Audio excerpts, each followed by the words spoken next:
Today in this video we will see how to lock the home screen of your Samsung device and what does it do. Now if I want to lock this home screen, I will go to settings here. I will go to this option display. I will go to this option home screen and select this option lock home screen layout. So what does this do is it will prevent items on the home screen from being removed or repositioned.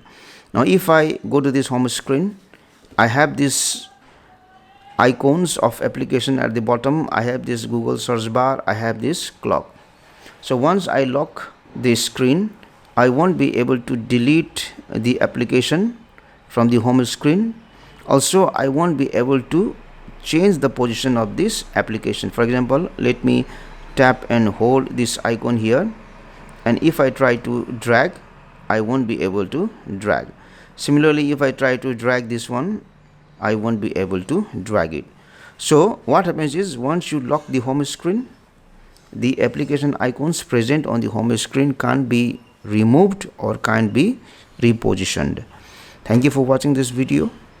Please like and comment on the video if you found it helpful. Also click on the subscribe button and hit on the bell icon to get the notification of our latest videos for free.